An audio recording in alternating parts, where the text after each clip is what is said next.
खबर बेमेतरा से है, जहां बेमेतरा जिले में चल रही सुशासन तिहार के दौरान प्रधानमंत्री आवास योजना में भ्रष्टाचार की शिकायतों ने प्रशासन की कार्यप्रणाली पर कई सवाल खड़े कर दिए। जहां गरीबों को मिलने वाले आवासों को लेकर भारी अनियमितताओं की बात सामने आई है, जहां आवास मित्रों और रोजगार सहायकों द्वारा अवैध रूप से पैसे वसूलने के मामले उजागर हुए हैं।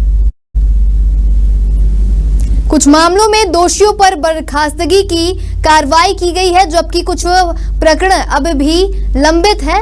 इसको लेकर कांग्रेस ने प्रशासन और सरकार पर गंभीर आरोप लगाए हैं। जिला कांग्रेस अध्यक्ष आशीष झाबड़ा ने कहा कि जब से भारतीय जनता पार्टी की सरकार आई है, अवैध वसूली के मामले बढ़ते ही जा रहे हैं। मामले पर प्रतिक्रिया देते हुए खाद्य मंत्री दयालदास बघेल ने स्पष्ट कहा कि प्रधानमंत्री आवास योजना में अगर कोई व्यक्ति 1 रुपया भी लेता है तो उसके खिलाफ तत्काल कार्रवाई की जाएगी। वहीं जिला पंचायत सीईओ ने जानकारी दी कि सुशासन तिहार के दौरान प्रधानमंत्री आवास से संबंधित कुल 10 आवेदन अभी लंबित हैं, बाकी सभी का निराकरण कर दिया गया है।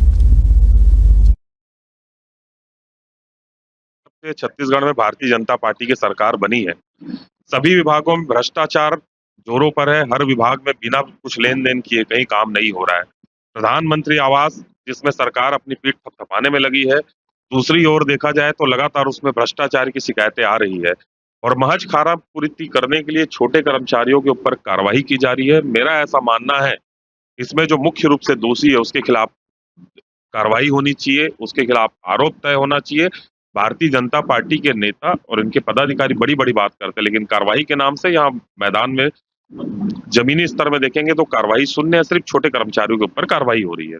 जाहिर सी बात है, वो एक महत्वाकांक्षी योजना है और उसमें गरीबों का जो हित छिपा हुआ है उस पर किसी भी प्रकार से अगर लापरवाही हो रही है तो उसमें कड़ी से कड़ी कार्रवाई होनी चाहिए। और मैं ना सिर्फ ग्राउंड लेवल के नीचे के कर्मचारी के ऊपर कार्रवाई होनी चाहिए, उनसे जो ऊपर हैं, जो उनको मॉनिटरिंग कर रहे हैं, उनके ऊपर भी कड़ी से कड़ी कार्रवाई होना चाहिए, क्यों? ताकि जो विषय है गरीबों का, वो उनके हित का सुरक्षा हो सके और उनको जो पूर्ण रूप से जो पैसे आ रहे हैं उसका सदुपयोग हो सके, कहीं पर भी उनके पैसों का दुरुपयोग ना हो पाए। मैं इस बात को दावे के साथ कह रहा हूँ और चैलेंज के साथ कह रहा हूँ, ये प्रधानमंत्री योजना में कोई 1 रुपया भी अगर कोई लेता है और उसका शिकायत हमको मिलता है, हम तत्काल उसके ऊपर कार्रवाई करेंगे। ये बात का हम विश्वास दिला रहे हैं। आप जो शिकायत में ऑनलाइन दर्ज है वो 211 शिकायत आई है, लेकिन वास्तव में उसमें से 175 शिकायत मांग से संबंधित है, लेकिन उसको आवेदन में शिकायत के रूप में चूंकि दर्ज था, जो आवेदक के द्वारा शिकायत लिखा गया था, इसलिए उसको शिकायत में दर्ज किया गया है। कई शिकायतों का निराकरण भी हुआ है, सिर्फ कागजी कार्रवाई करके चढ़ा दिया गया निराकरण। कई लोग भटक रहे हैं अभी प्रधानमंत्री आवास के लिए। नहीं, जो भी आया है शिकायत आवेदन, सभी का निराकरण हो रहा है और अभी तक 211 जो शिकायत प्रधानमंत्री आवास रिलेटेड आई थी उसमें से 201 का निराकरण कर लिया गया है, केवल 10 आवेदन शेष है।